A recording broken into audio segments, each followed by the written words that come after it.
नमस्कार दोस्तों, मेरा नाम रवि वर्मा है। आज मैं आपको 10 ऐसे टिप्स देने वाला हूं, जिसको अगर आपने अपने एग्जामिनेशन में इंप्लीमेंट कर दिया, तो आप अपने एग्जामिनेशन का मार्क्स 30 टू 40% तक इंक्रीज कर सकते हैं। तो पहला टिप्स है, हैव कॉन्फिडेंस इन योरसेल्फ। आपको खुद पर विश्वास होना चाहिए। आप चाहे नीट का एग्जाम दे रहे हो, चाहे आप आईआईटी का एग्जाम दे रहे हो, चाहे आप कॉमर्स का भी कोई एग्जाम दे रहे हो, क्लैट का दे रहे हो, 10th 12th के बोर्ड का एग्जाम दे रहे हो, या आप किसी भी क्लास का एग्जामिनेशन दे रहे हो, चाहे आपने पूरा सिलेबस पढ़ा है, चाहे आपने हाफ सिलेबस पढ़ा है, या फिर आपने कोई भी सिलेबस नहीं पढ़ा, तो भी आपको कोई भी एग्जाम जो आपको देना है उसमें आपको कॉन्फिडेंस के साथ जाना चाहिए कि हाँ, मैंने अच्छे से पढ़ाई किया है और मेरा मार्क्स आने वाला है मैक्स टू मैक्स। जो सेकंड पॉइंट है वो है, read all the instruction of the admit card one day before.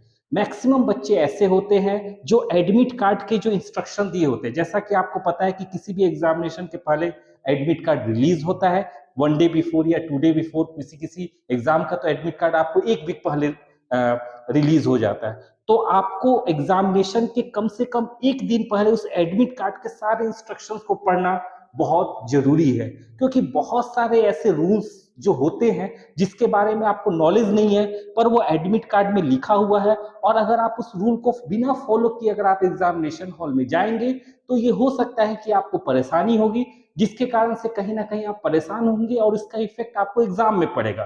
पूरे एक साल में अगर कोई बच्चा नीट का एग्जाम दे रहा है, आईआईटी का एग्जाम दे रहा है, यूपीएससी का एग्जाम दे रहा है, क्लैट का एग्जाम दे रहा है, पूरे एक साल में आपको एक या दो चांस मिलता है, और उसमें भी आपको छोटी सी गलती के कारण से कि आपने एडमिट कार्ड को ठीक से नहीं पढ़ा, आपका वो पूरा का पूरा एग्जाम अगर बिगड़ जाएगा तो किसी बच्चे पे क्या बीतेगी आप समझ सकते हैं।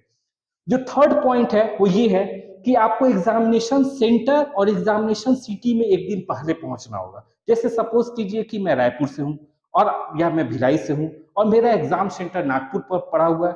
अब आप कभी भी ट्रेन या बस या जैसे भी आप जा रहे हैं, आप वहां पे नागपुर, ये जो आपका एग्जाम सेंटर सिटी है, वहां पर एक दिन पहले पहुंचिए। और इनफैक्ट सिर्फ सिटी ही नहीं, सिटी में जाने के बाद अगर आप होटल ले रहे हैं या किसी रिलेटिव के पास रुक रहे हैं, उसके बाद आप एक दिन पहले उस सेंटर को जाकर देख के आइए।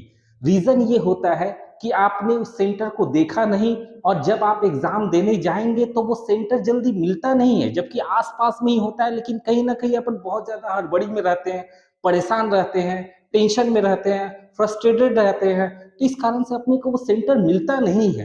तो आप बेटर ये रहेगा कि आप अपने एग्जाम सेंटर और एग्जाम सिटी तो एक दिन पहले पहुंच जाइए, और पहुंचते ही सबसे पहले जाकर एग्जाम सेंटर को देखिए। नेक्स्ट जो होता है वो होता है, टेक प्रॉपर रेस्ट। मैंने अक्सर बच्चों को ये देखा है कि कल एग्जाम है और आज रात में रात रात भर पढ़ रहे हैं, क्यों? क्योंकि कल एग्जाम देना है। पर इससे क्या होता है कि आपका एग्जाम अच्छा के बदले और खराब हो जाता है। देखिए, कोई भी आप एग्जामिनेशन ले लीजिए, उसमें आपको रटा हुआ क्वेश्चंस बहुत ज्यादा नहीं पूछे जाते हैं। जैसे सपोज करें आईआईटी हो गया, नीट हो गया, इसमें आपको न्यूमेरिकल्स टाइप के या लॉजिकल टाइप के क्वेश्चंस पूछे जाते हैं। यूपीएससी हो गया, जिसमें आपको बहुत ज्यादा लिखना होता है। तो इन सब एग्जामिनेशंस में जो इस टाइप के क्वेश्चंस पूछे जाते हैं, वो आप क्वेश्चन को तभी सॉल्व कर पाएंगे जब आपका ब्रेन उस समय हेल्दी होगा, कॉम्पिटिटिव होगा, मतलब ब्रेन आपका अच्छे से फंक्शन कर रहा होगा।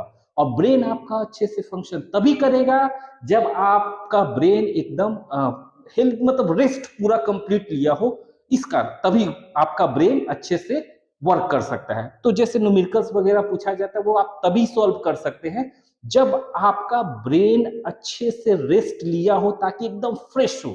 जब आपका ब्रेन एकदम फ्रेश रहेगा तो जो क्वेश्चन नहीं बनने वाला है वो भी आपसे बन जाएगा। नेक्स्ट है, rich exam centre 30 minute before the time.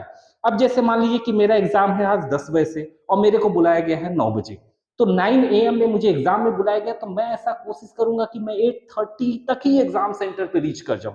Exam time से पहले, जो जिस टाइम पे आपको बुलाया गया उसके भी 30 मिनट पहले पहुंचने की कोशिश कीजिए, क्योंकि अक्सर ऐसा देखा गया है कि कोई अनजान शहर में आपको ये पता नहीं रहता है कि उसमें ट्रैफिक क्या है। जैसे मान लीजिए कोई ऐसा रूट आपने सिलेक्ट कर लिया, या फिर आप कोई टैक्सी में है, या फिर आप कुछ ऑटो में है, रिक्शा में है, या किसी भी कारण से आपको ट्रैफिक में अगर आप फंस गए, तो कम से कम अगर आपके पास आधा घंटे का गैप रहेगा तो आप उस सेंटर पे टाइम पर पहुंच सकते हैं। तो क्योंकि वो सिटी आपके लिए अनजान है, आपको ये नहीं पता है कि किस रूट में किस टाइमिंग में ट्रैफिक हेवी रहता है।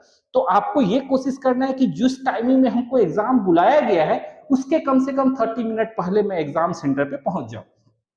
नेक्स्ट है arrange all paper pen document one day before.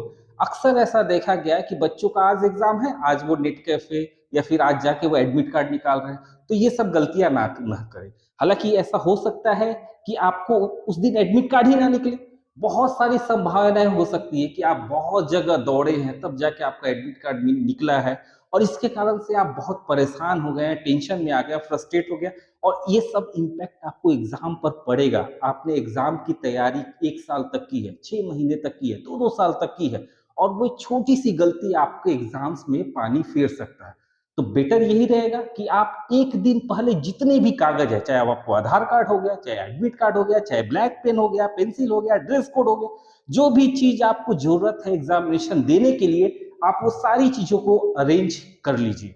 Next 7th point है कि जैसे आप एग्जाम देना स्टार्ट किए हैं तो आपको कोशिश ये करना है कि मेरा जो सबसे स्ट्रॉन्ग टॉपिक है, जैसे मैं आपको अपनी बात बता रहा हूं, मैंने आईआईटी जेई का एग्जाम दिया, हमारे समय में आईआईटी जेई होता था, तो अभी तो मेंस और एडवांस हो गया। तो हमारे समय में एआई ट्रिपल ही होता था, तो उसमें क्या है, जैसे 3 सेक्शंस होते हैं, जैसे physics, chemistry, biology, maths, sorry physics, chemistry and maths. तो सेक्शन कहने का मतलब सब्जेक्ट होते हैं, 3 सब्जेक्ट होते हैं। जैसे मान लीजिए कि आप आईआईटी मेंस का एग्जाम दे रहे हैं तो आपको 3 सब्जेक्ट है, फिजिक्स, केमिस्ट्री, मैथ्स। अगर आप नीट का एग्जाम दे रहे हैं तो भी आपको 3 सेक्शंस है, फिजिक्स, केमिस्ट्री, बायोलॉजी। तो आपको स्टार्ट उस सेक्शन से करना है। इसका मतलब ये है कि आपको स्टार्ट उस सब्जेक्ट से करना है जिसमें आप कंफर्टेबल है या फिर जो सब्जेक्ट आपका स्ट्रांग है। अब आप बोलेंगे कि सर इसके पीछे रीजन क्या है, इसके पीछे सिंपल सा रीजन है, आपको कॉन्फिडेंस वाला। अब ये कैसे कॉन्फिडेंस वाला रीजन है, आप ये देखिए। देखिए अक्सर होता क्या है कि जैसे मैंने पहला क्वेश्चन सॉल्व अटेम्प्ट किया और वो क्वेश्चन मुझसे सॉल्व नहीं हुआ, कोई बात नहीं। दूसरा अटेम्प्ट किया, वो भी नहीं हुआ, कोई बात नहीं। तीसरा अटेम्प्ट किया, वो भी नहीं हुआ, कोई बात नहीं। उसके बाद जो चौथा क्वेश्चन अगर मैं अटेम्प्ट करता हूं और वो मुझसे होने वाला भी होता है तो वो नहीं होता है। और इसी का अगर उल्टा देखा जाए कि पहला क्वेश्चन मैंने अटेम्प्ट किया, अगर मैं अपने इंटरेस्टेड सब्जेक्ट को पहले स्टार्ट कर रहा हूं तो पहला क्वेश्चन अगर मैंने अटेम्प्ट किया, अगर वो सॉल्व हो गया, दूसरा अटेम्प्ट किया वो सॉल्व हो गया, तो तीसरा अगर नहीं भी मेरे को आता है तो भी वो सॉल्व हो जाता है, क्योंकि ये कहानी बताती है कॉन्फिडेंस की। तो सबसे पहले आप शुरुआत उस चैप्टर से कीजिए, उस सब्जेक्ट से कीजिए, उस सब्जेक्ट से कीजिए जो आपका सबसे स्ट्रांग हो। उससे क्या होगा कि स्टार्टिंग में कुछ क्वेश्चंस आपके बन जाएंगे ना, तो आपको कॉन्फिडेंस आ जाएगा। उसके बाद जो नहीं बनने वाला क्वेश्चन है वो भी बनेगा और जो बनने वाला है वो तो ऑटोमेटिक बनेगा। और यही इसी का अगर उल्टा होगा तो गड़बड़ हो जाती है।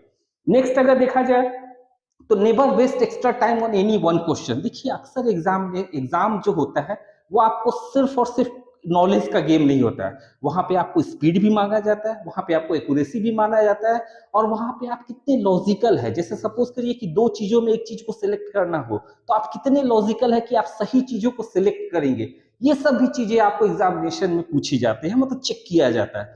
तो अक्सर ऐसा होता है कि कुछ कुछ ऐसे क्वेश्चंस पूछे जाते हैं जो जानबूझ के लेंदी दे दिया गया है, मतलब वो क्वेश्चन आपको सॉल्व होगा पर जहां पे आपको 1 मिनट में उस क्वेश्चन को सॉल्व होना चाहिए वो आपको 5 मिनट का वो क्वेश्चन है।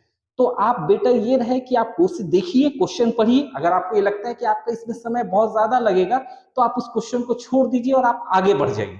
जब आप लास्ट तक क्वेश्चन तक पहुंच जाएंगे उसके बाद भी अगर आपका समय रहेगा तो आप वापस उस क्वेश्चन पे लौट कर आ सकते हैं। लेकिन अगर आप उस क्वेश्चन पे ज्यादा समय बिता दिए और आप लास्ट के क्वेश्चन तक पहुंच नहीं पाए, जैसे नीट वगैरह में 180 क्वेश्चन पूछे जाते हैं, अगर जेई मेंस की बात की जाए तो 75 क्वेश्चन पूछे जाते हैं। अगर आप मान के सपोज किए कि नीट में 180 क्वेश्चन जो पूछे जाते हैं आप 160 तक पहुंचे, उसके बाद आपने 20 क्वेश्चन देखा ही नहीं, क्या पता 20 क्वेश्चन सिर्फ देखकर टिक मारने वाला हो, सिर्फ देखकर आप ओएमआर शीट फील भर सकते हैं।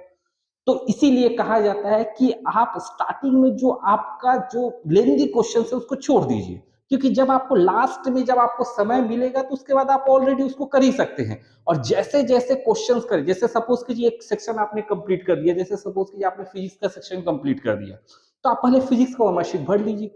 केमिस्ट्री का कर दिया, केमिस्ट्री का भर दीजिए। सारे के सारे ओएमआर शीट को लास्ट तक मत ले जाइए, क्योंकि अक्सर ऐसा देखा गया है कि बच्चों का ये कंप्लेन रहता है कि सर मैंने क्वेश्चन सॉल्व तो किया था पर लास्ट में चूंकि एग्जामिनर ने मेरे से ओएमआर शीट ले लिया तो मैं बबल्स फिल नहीं कर पाया। तो आपको ये बात ध्यान में रखना है कि समय कैसे एग्जाम में 3 घंटे पास हो जाते हैं अपने को पता नहीं चलता है। तो बेटर यही है कि एक एक घंटे पे अपन ओएमआर शीट भरते रहें, ताकि लास्ट में 2-4 क्वेश्चन जो हमारा किया हुआ उसको अपन कम समय में भी उसको ओएमआर शीट भर दे। ठीक है। नेक्स्ट है डोंट बी हेजिटेट और फ्रस्ट्रेट ड्यूरिंग एग्जामिनेशन। देखिए, अक्सर ऐसा होता है कि अपन एग्जाम दे रहे हैं और किसी कोई चीज याद आ गया, या कोई ऐसा चैप्टर से क्वेश्चन पूछा गया है जिस चैप्टर पे आपने बहुत वर्कआउट किया, बहुत मेहनत किया, बहुत लेबर किया, पर वहां पे वो क्वेश्चन नहीं बन रहा। तो आप क्या करते हैं, अपना इस चीजों को आप ईगो पे ले लेते हैं, आप टेंशन लेने लगते हैं, आप फ्रस्ट्रेट हो जाते हैं, आप परेशान हो जाते हैं। तो अगर इस टाइप की सिचुएशन होती है, एक तो आपको इस कभी भी पेपर को अपने ऊपर हावी नहीं होने देना है, अपने को पेपर के ऊपर हावी होना। फिर भी अगर आप ऐसा कुछ होता है आपके साथ, तो आप हमेशा थोड़ा समय लीजिए, 2 मिनट शांत बैठे, पानी पीजिए और नेक्स्ट क्वेश्चन से फिर से पूरी 100% एनर्जी के साथ स्टार्ट कर दीजिए। नेक्स्ट है अवॉइड निगेटिव मार्किंग। अक्सर ऐसा देखा गया है कि जैसे सपोज करिए कि मेरे पास 180 क्वेश्चंस का पेपर आया और मैंने देखा कि मैं पूरा 90 ही क्वेश्चन अटेम्प्ट कर पाया हूँ। तो बच्चे क्या करते हैं कि सोचते हैं कि सब में बी मार दो, बाकी कम से कम 20 में बी मार दो, कि हमारा अटेम्प्ट 90 से बढ़ के 110 हो जाए। आप ये बात भूल जा रहे हैं कि जो तुक्का लगाने वाली चीजें हैं वो कभी भी सक्सेसफुल नहीं होती हैं, बल्कि वो हमेशा नुकसान देता है। अगर आपने 90 क्वेश्चन दिए, अटेम्प्ट किया है, हो सकता है आपको 90 मार्क्स आ रहा है, और ये भी हो सकता है कि आप 90 मार्क्स में ही टॉपर हो, और वो तुक्का आपने लगाया, 20 क्वेश्चन आपने गलत किया, अब 90 की जगह पे आपका 70 मार्क्स आएगा। तो कभी भी तुक्का के चक्कर में मत पड़िए। जब तक आप 75% कंफर्म नहीं है, तब तक उस क्वेश्चन के ओएमआर शीट को फिल मत कीजिए, क्योंकि आपको लेने के देने पड़ जाएंगे। +4 के बदले -1 मिल जाएगा। तो जहां तक मैं आपको समझाने की कोशिश कर रहा हूं, इस टिप्स की जो सबसे इंपॉर्टेंट टॉपिक है वो यही है कि निगेटिव मार्किंग से दूर दूर तक कोई रिश्ता मत रखिए। तो आपको यह वीडियो कैसा लगा? आपको जो मैंने 10 टिप्स दिए हैं वो आपको कैसा लगा? आप इसके बारे में हमें कमेंट्स करके बताइएगा। हमारे चैनल को शेयर करें, सब्सक्राइब करें। Thank you.